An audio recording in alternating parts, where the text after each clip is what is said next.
Hi, everybody, and welcome to episode 180 of the I Rock Knits podcast and my 7-year podcast anniversary. We are going into year 8, if you can believe it. Yes, I have been sitting down in this dining room every other week for 7 years.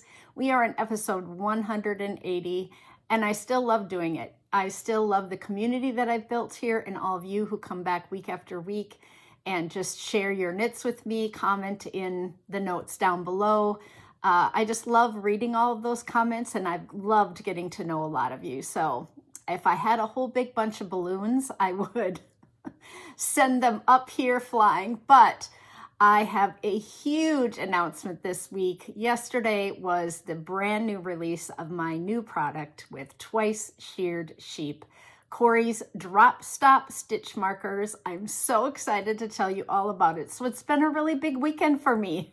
If this is your first time here, welcome. My name is Corey, and I'm a knitwear designer and full-time knitting teacher, and I love color. This channel is all about knitting and keeping it colorful.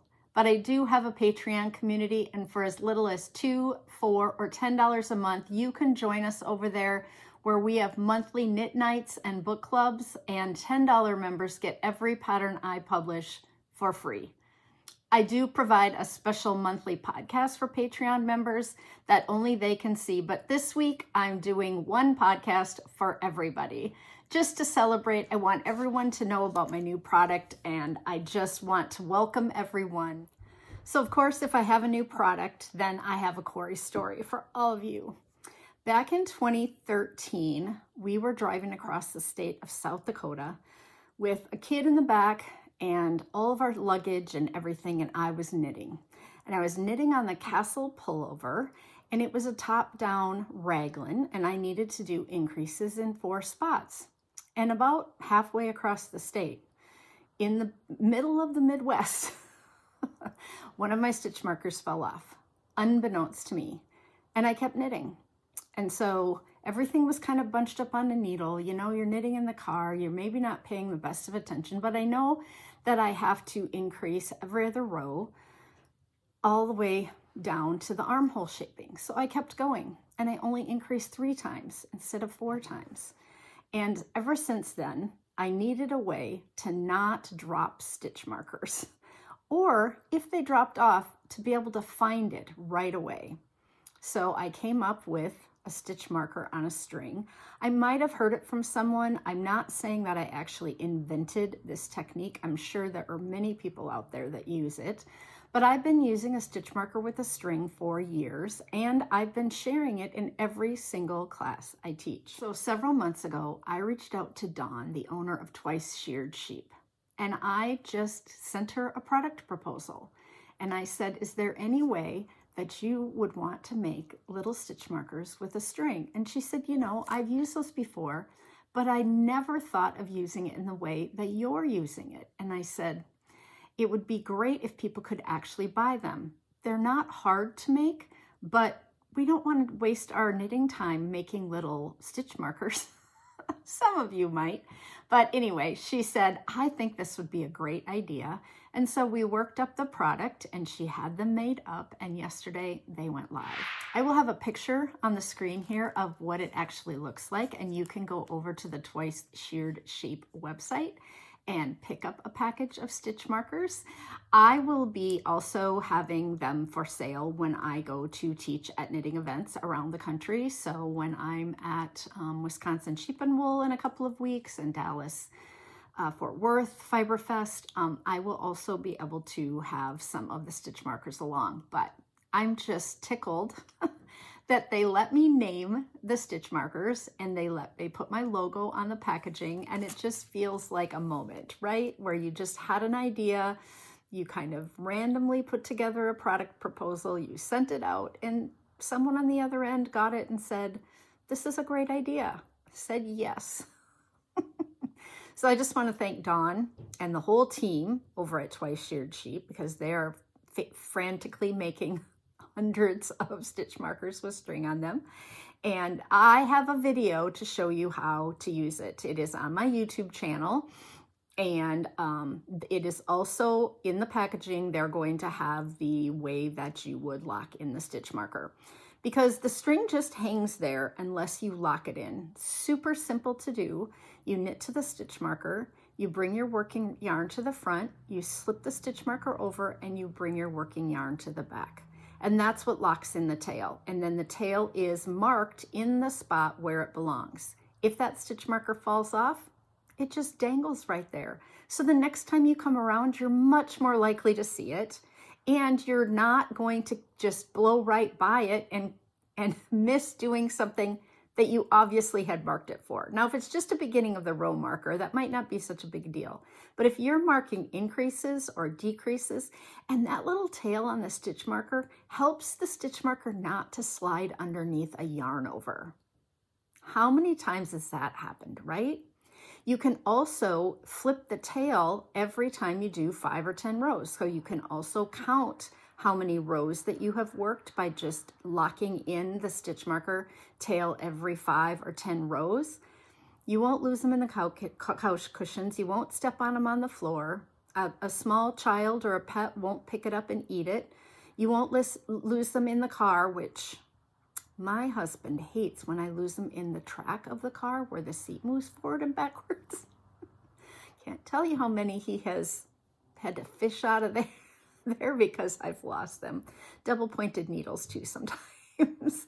But anyway, it's just something that will help you in your knitting. It's not absolutely a necessity, but I have found that I buy far fewer stitch markers. I was buying stitch markers every time I went to the store.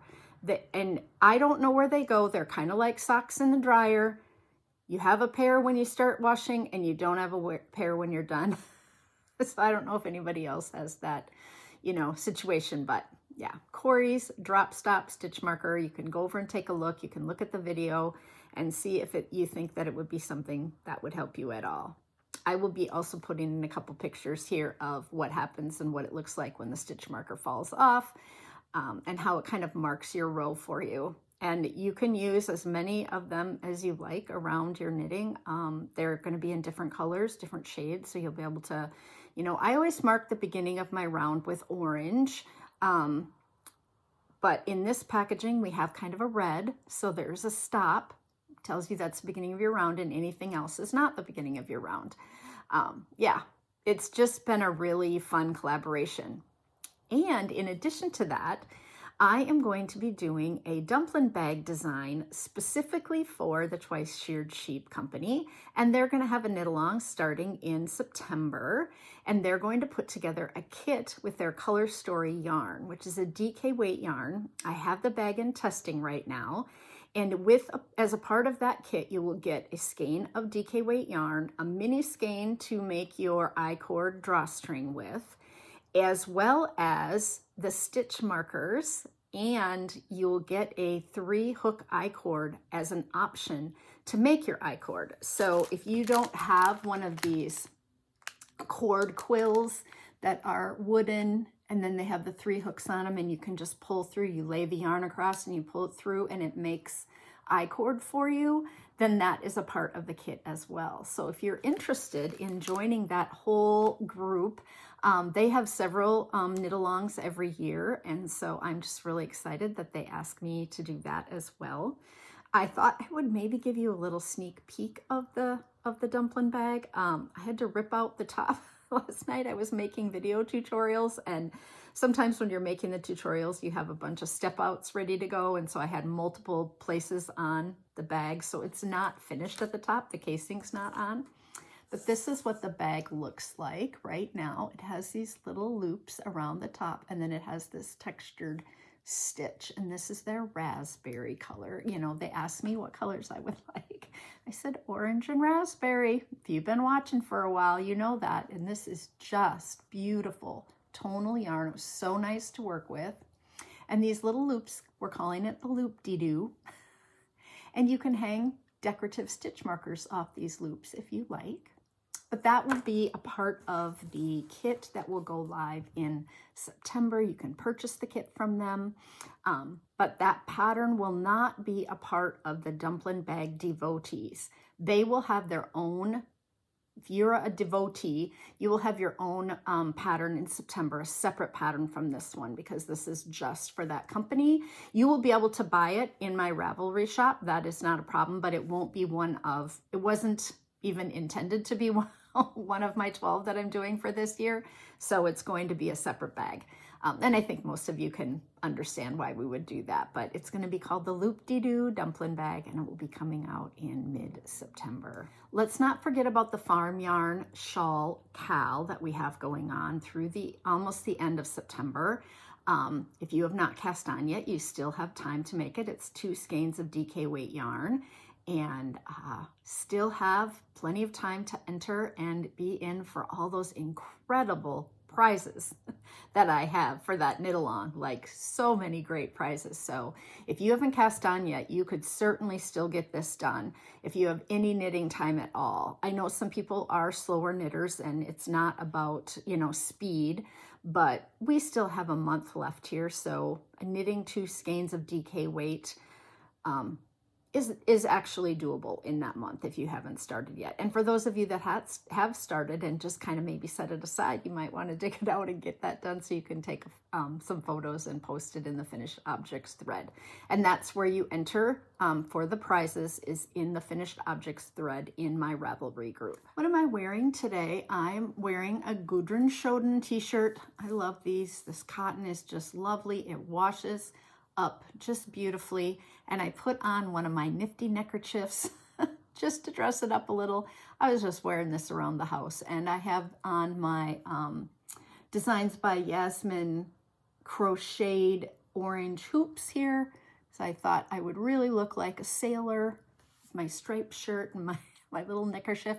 This happens to be the cabled one, where you just do a cable up the middle. It's just a super simple, I use blown yarn, which is so soft. It weighs absolutely nothing. Like, I can hardly tell I have it on, because this blown yarn weighs absolutely nothing. But you can get this pattern on Ravelry, and there are 3 versions: the stockinette version, the cabled version, and the beaded version, all in that one pattern.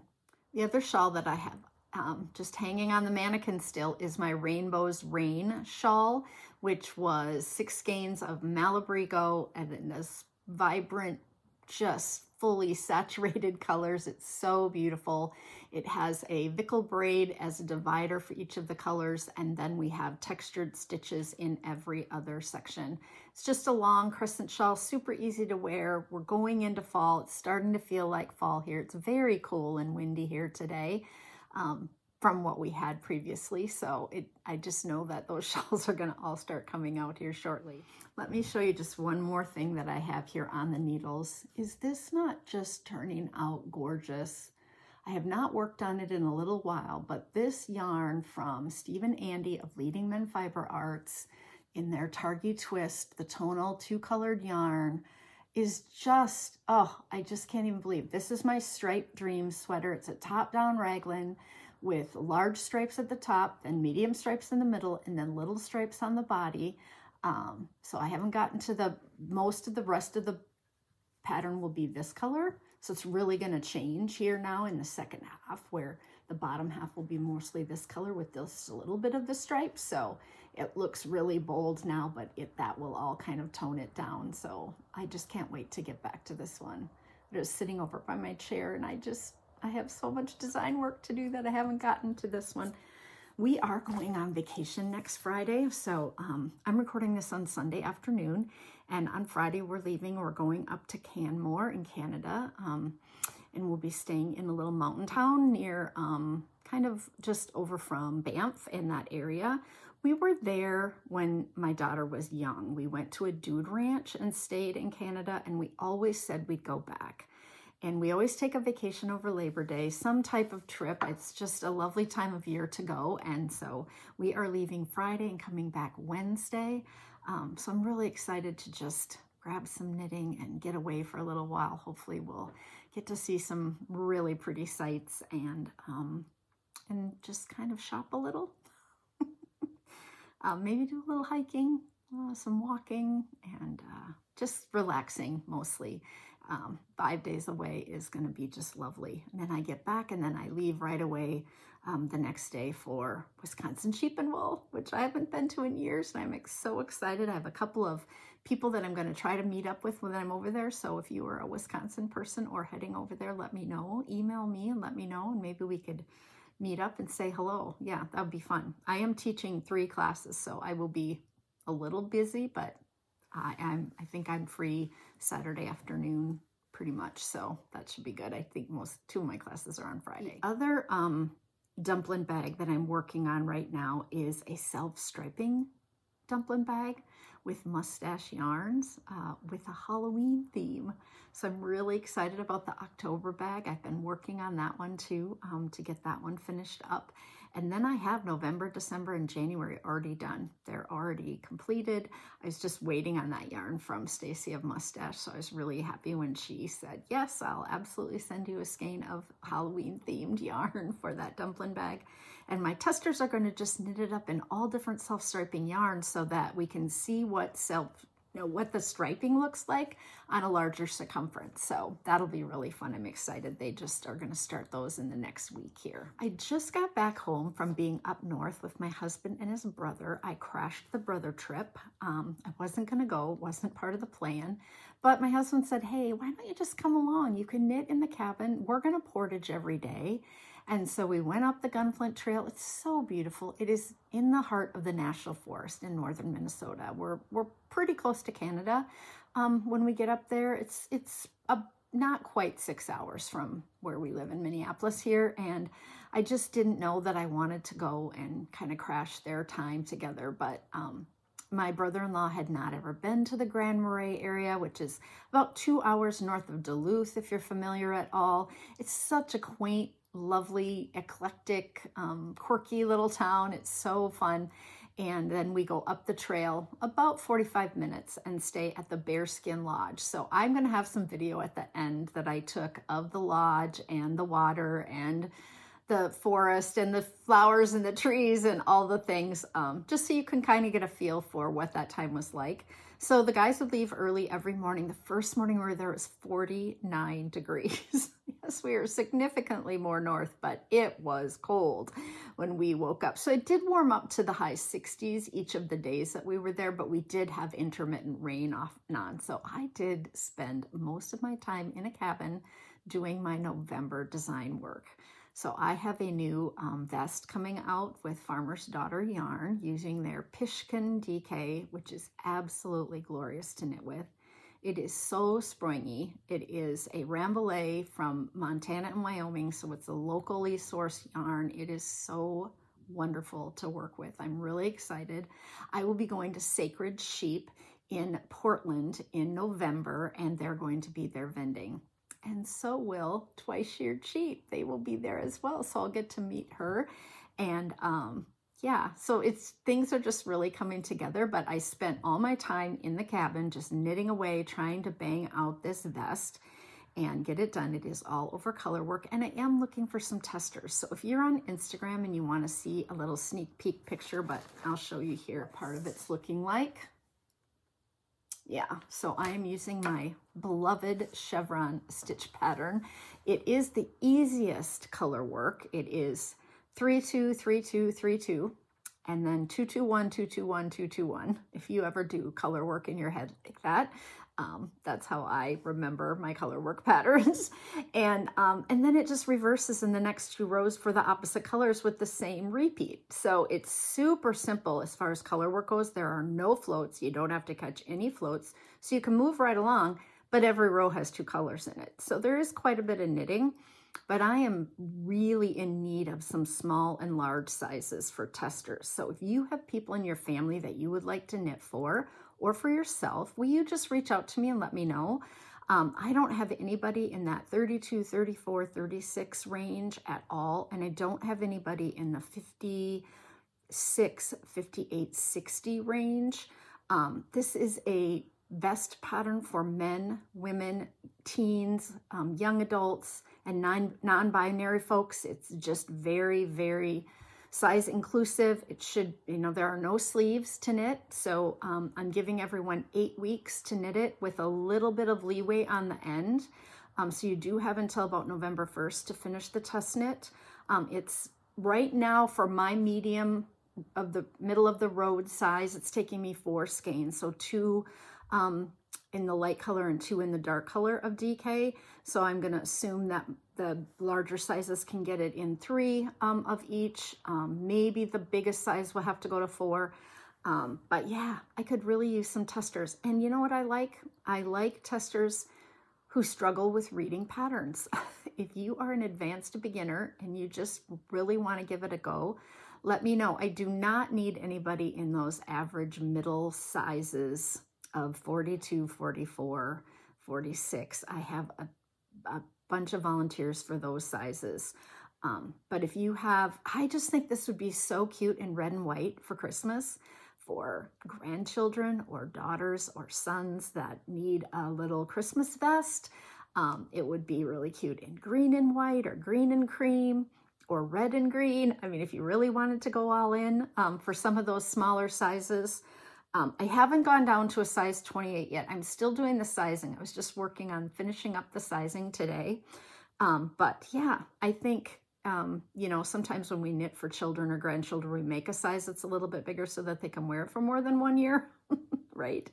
But yeah, it is knit in a kind of a tight gauge, and it's going to be just really fun. We're hoping to all wear them together at Sacred Sheep, and they'll have the sample there, and I'm just super excited about having Farmer's Daughter yarn support my small business too. So that's been really fun. Yeah, I knit all day, every day, and then the guys will go out and portage, and they would portage 1 lake over. So we stay on Bearskin Lake, and then you are in the boundary waters, and there are portages, and the portage they take is 108 rods long.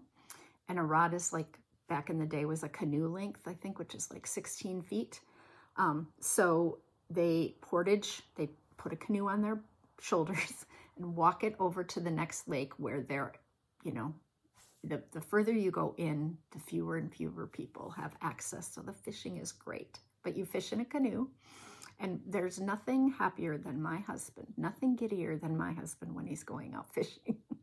We do a lot of fishing, knitting on these kind of weekend vacations that we take. So we left and went up, and Ross's brother hadn't done it in years. He had not portaged in years, and he's a couple years older than Ross. So yeah, the 2 of them went out each day. They did get rained on a couple of times, mostly sprinkles, but a couple little real quick downpours. They caught a ton of fish. They caught walleye, a couple big northern. They caught lots of smallmouth bass. So they had a ball. Then they would come home mid to late afternoon, and then we'd go out to dinner.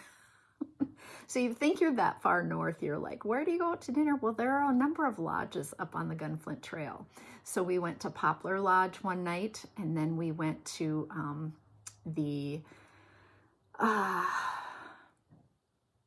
we went to Hungry Jack Lodge and we ate, and then we also went to Trail Center. So I have a couple pictures of us, we were coming out, and I said, let me take your picture, and this lady said, I'll take it of all 3 of you. So we have a picture of us in front of Trail Center, which is like the place that all of the portagers and hikers check into. They sell all of the freeze-dried food that you would pack in your backpack that you just have to add water to and boil. And they just have tons of packages of all this freeze-dried food. And then any last-minute supplies you might need are in this Trail Center, which is about 3 miles up the trail from where we're staying. And they have a lovely restaurant, and they serve breakfast, lunch, and dinner. And they have a big bar, and that's lovely. And then one night we went into town, and so we went down to Grand Marais. Joe had never been in Grand Marais much. And in Grand Marais, it's a very small town in northern Minnesota, so they have a Dairy Queen, but they have a number of restaurants. They have a brewery, and they have the Lake Superior Trading Post, which is the most fun place I have probably shopped in a long time. It's right on the water, right on Lake Superior. It's kind of a log cabin building, 2 stories tall. And it's kind of an upscale sporting goods store. They have everything you'd need to camp, hike, and clothing, just women's clothing. Upstairs is all gifts. Just they have cookbooks and kitchen items, and it's just definitely a destination. And then there's an old-fashioned Ben Franklin in downtown Grand Marais, where you can actually get like a Pendleton coat for $600 or a hand knit or a knit Norwegian Dale sweater for $300. And then you can also get Band-Aids and calamine lotion, right? Like it is their version of like a Target, right? Where you can get clothes and supplies and things like that. It's really a fun place to go into. They have a little yarn corner. They have a little fabric corner. Just anything you would need, because there's not a lot in the town. But we ate at the Angry Trout, which is right on the water, just as you come into town on the right-hand side. It's kind of a farm-to-table food. And they have fresh fish that has been caught right on Lake Superior. They bring it in daily, so there's whitefish and herring and trout, all kinds of things that you can get at the Angry Trout. So we ate dinner there. That was lovely. That's kind of a special event. I said to Ross, I don't know, several years ago, I said, I don't mind going fishing and sitting in the cabin, but I don't want to be the woman who's waiting with the dinner when you get back, right? Like packing up all the food, hauling it all up there, and then cooking the evening meal. Doesn't make it super fun, because then doesn't feel like a treat for me. So he was like, okay, I'll buy food, I'll pack it up, and because this is really my thing, and then we can go to eat occasionally. And so that's what we do. We just pick some local places, and when we go up to McCardle's Resort near Bena, Minnesota, we go to the Big Fish restaurant, which I've talked about. So yeah, if you've never had a chance to vacation in northern Minnesota, there you go. There's your little story about sitting in the cabin and knitting away. I just watch podcasts. So what have I been watching lately? A lot of podcasts. If you have not caught up on the Vanwives lately, they have had to sell one of their little cabins in Nova Scotia. Apparently, they have such a large following, and someone found out their address, and they had some fear around this person kind of stalking them. I don't really know the whole backstory, but they have just bought a new piece of land to do their homesteading on, and it's incredible. So you need to go over and watch the Vanwives. They just posted again this morning, and they hadn't been posting us regularly, and so I knew something was up. But that's basically what happened. Is they had to leave the cabin in the woods that they had built, and they had the whole solar system and all of the infrastructure, and they had the sauna and all that. And yeah, and it was just not good, right? So then I have been watching the Table 10 Girls. They are so full of it. Full of laughter. I don't mean that in a bad way at all. Full of laughter, full of quirkiness, full of silliness. And so if you want a good laugh and you haven't watched the Table 10 podcast yet, go over and watch them. So I caught up on several of those. And I just watched a bunch of podcasts that I hadn't seen in a while. There are so many to watch. You could watch full time and not get them all watched. But I also watched the Germans from Russia show on PBS. Some of you will know that my dad was on the podcast, and his family, great grandparents, came from Germany and fled to Russia due to religious persecution. And then once they got to Russia, eventually years later, they had the same thing happen there. So then they came. And so this was a old documentary on PBS that I had sent to my dad, and I hadn't had a chance to watch it. So I watched that while I was up there too. Yes, I've just been, catching up on some things. It's football season. It is preseason football. So I'm super excited to kind of get back into watching football on Sunday afternoons and just knitting to my heart's content. Most of the Saturdays now, for the rest of the year, I am teaching, but my Sundays are a little more open unless I'm traveling. I am coming to Michigan. For those of you that are in the Michigan area, the second to last weekend in October, I will be at A Piece of You in Bay City, Michigan. And so she'll be posting that if you want to come take a class in the Michigan area. I will be there. And then I'm going to be teaching again at the Nome Schoolhouse in November. About the same weekend I taught last year. That was such an amazing event. We had a really small group. But if you want to go to a knitting retreat for a weekend, this one has not even been announced yet, so you can get in. I would love to have you come. I am teaching 3 classes, but you don't have to come to them. If you just want to get in away for the weekend and just kind of knit and be served food and stay in an old schoolhouse that has been completely refurbished. They put 14 little boutique hotel rooms on the back of this schoolhouse. They have a full kitchen dining area. You can go back in my stories and find my little follow-up that I did after that, but it is a retreat weekend. I will be teaching. We just sit and knit a lot, but we do take some classes, and they provide breakfast, lunch, and dinner. We're going to go in on Friday the 7th and go home on Sunday.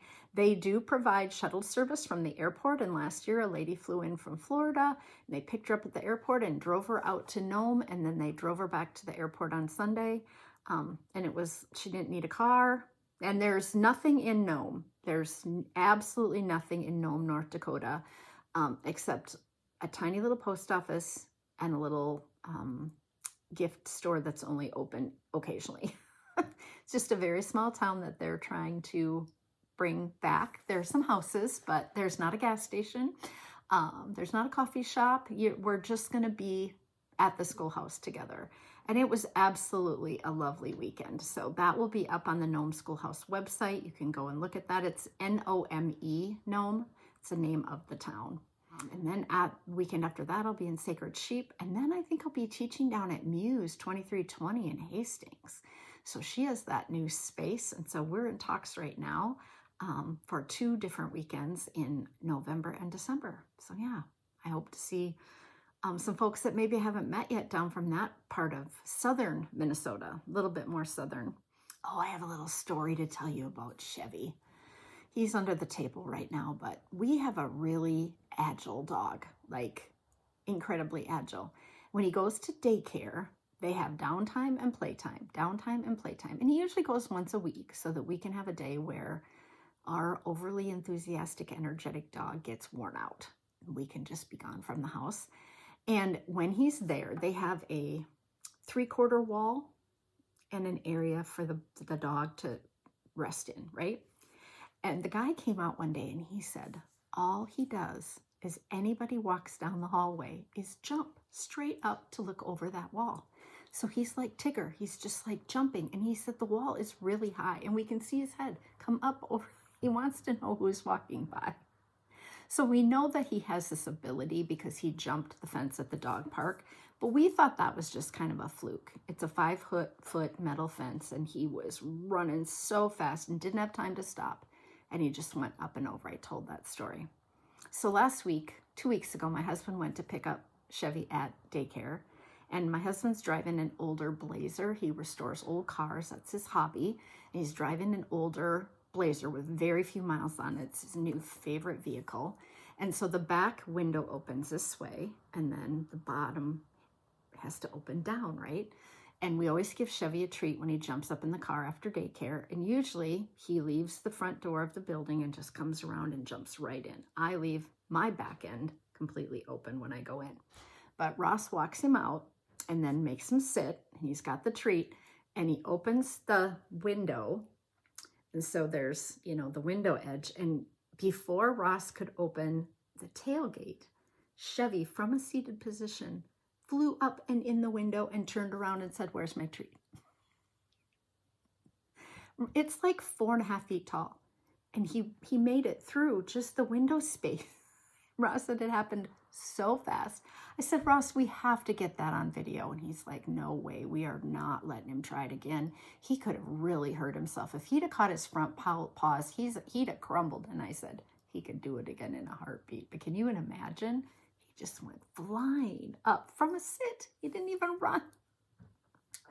And Ross came walking in the back door. "Guess what your dog did today?" It's always my dog when he's done something naughty. Well, he's my dog most of the time. Oh, I'm just looking. Yes, I did get new eyeglasses. Costco. Lavender and orange. Kind of forgot to mention it. Some of you probably noticed. What have I been reading? I finished The Covenant of Water by Abraham Verghese, and that is like a 30-hour book.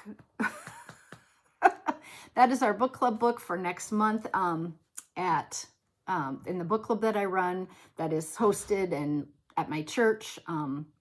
And we picked it. We vote at the end of the year. And so since it was such a long book, we picked it as our summer read. And so next month we'll be discussing it. And I think I have had it in my queue for a number of years. And every time I look at it, I think, oh, 30 hours. It was so wonderful. And everyone I have talked to has just raved about how wonderful this book it is. It's a generational story. It probably should have been done in like 3 series, a book of like 3, so that people wouldn't shy away from it. But absolutely wonderful on audio, because he does all the names, and it takes place in India. So the names and the places are all things that I would not be as familiar with. And so I wouldn't know necessarily how to pronounce them. So listening to a reader who definitely can do the accents and the different characters was absolutely wonderful. Cannot recommend it highly enough. A lot of listening, but I was also up north. I listened in the car on the way up because the guys were in the front seat and I was knitting in the back seat. So I listened on our trip on the way up and on the way back. And it's just a wonderful book, generational families and what happens to them and how they're all connected. He is a medical doctor, so there is a lot of medicine in the book. There is a doctor as a character who's going through all of her training. So yeah, it is just really well done. And then I got a book back that I had not finished, and I think I talked about it before, but it's really good. It's called Careless People by Sarah Wynn-Williams, and it is about the startup of Facebook. And she was brought on as an executive to work with Mark Zuckerberg and some of the bigwigs at Facebook, and just how corrupt things were, and a little bit of how we got to where we are with Facebook. And they were trying to get Facebook into all these countries, and so they were traveling to these countries, and then some of these terrorist groups start springing up that people are being recruited through Facebook, and how they were handling of that, and how many, it's her memoir, but she's telling tales. I think about her and I think, how much trouble did you get in for telling this? Now, it is many years later that she's telling these stories, but she has all the details. She has the emails. She has, it's fascinating. And when I was reading it on Libby took it back, and I started reading another one. And so in the moment, I think I must have gone back and put it back on hold again and had to wait for it. So it came, and which was lovely, because Libby just tells you where you left off. So as soon as I opened it, it said, you're already 8 hours in or whatever. And I was like, great, I get to finish this one. So that's the one I've been finishing right now. And I may have completely talked about it before, but it's just fascinating to me. The things that happen to them in some of these countries that they're visiting, and how they're trying to get the internet in places and back in the day. Okay, we have a little fixer-upper to do today. I asked if people would send me their problem knits, right? Things that they are having struggles with, things that maybe we could try to fix here on the podcast. I love the fixer-upper class I teach, and so I said, let's give it a try here. You can either come on and present problem to me and show me the item, and we can do it on a short video dump, or you can send me pictures, which is what happened this week. So my friend Mary sent me her little problem vest that she had going on, and this is the email that I got. I knit this in a cowl with Leslie Friend and Margaret Wack. We all seem to have trouble. It was interesting construction. It starts with I-cord and you pick up stitches. I have since learned Stephen West's method to make loose I-cord. I wanted a sweatshirt type sweater. It was billed also as a vest. Since the photos, I added sleeves and length, but some of the projects were wacky. I have a wearable object, but I don't like the ripples across the back. Any ideas are appreciated.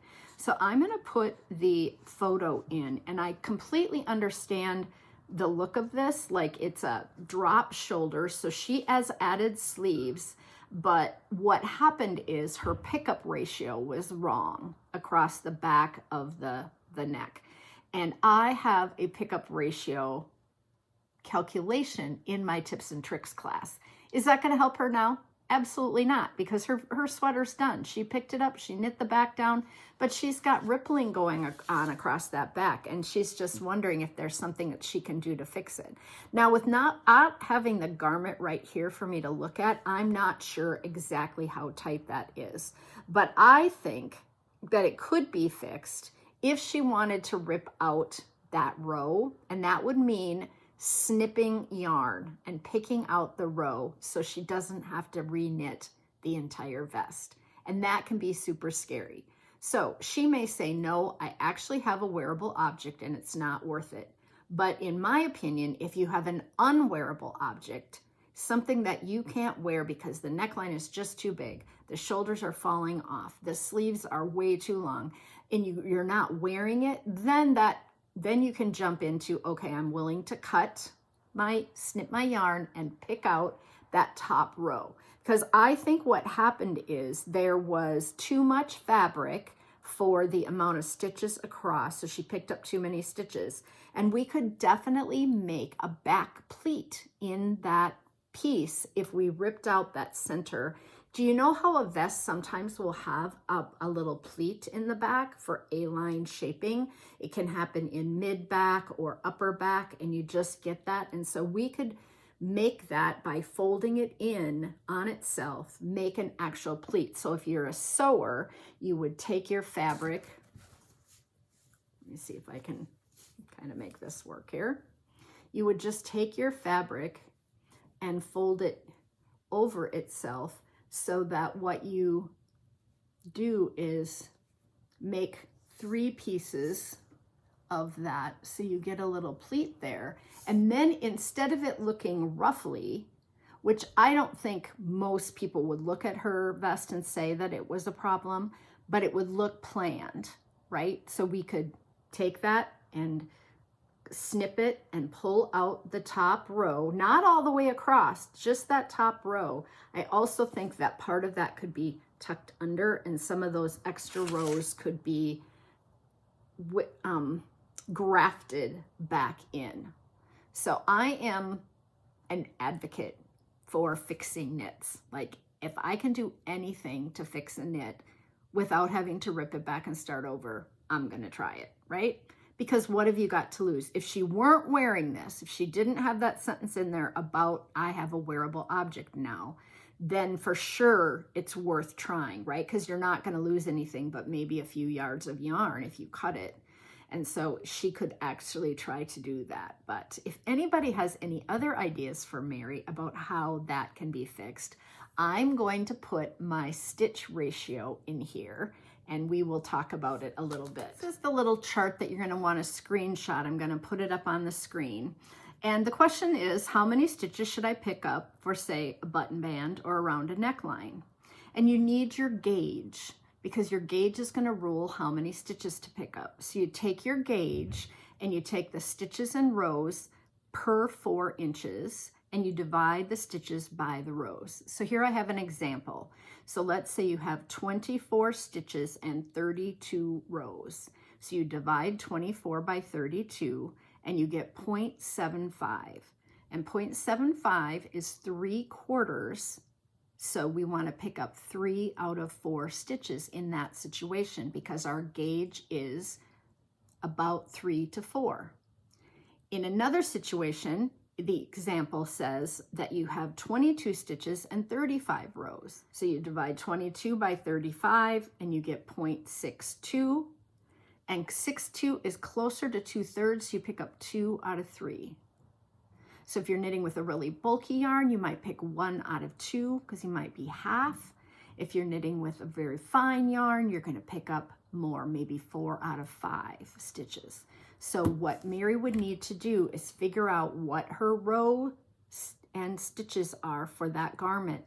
That should get you a better idea, especially when you're going around a neckband or on a button band, things like that, for how many stitches to pick up. The general rule of thumb is pick up 3 out of 4, no matter what it says in the pattern. Because a lot of times a designer will say, pick up 100 stitches. Well, if you're not getting row gauge, picking up 100 might be too many. And that's what I'm thinking probably happened to Mary. The pattern probably said, pick up 120 stitches. So she did. But if her gauge wasn't exactly on, then the calculation, the ratio is not going to work. Does that make sense? I mean, it is a little math, but it's not hard math. That middle of the road, which is where a lot of people knit, which is worsted, DK, right in the middle, is usually about pick up 3, skip 1, pick up 3, skip 1. But across that back neckline, I think that's where she got off. And her I-cord edge was too tight. So that was pulled up, and then she picked up the same number of stitches. So now she said she knows to do a looser I-cord. That would have fixed things too. But when the project's done, you know, you can be frustrated.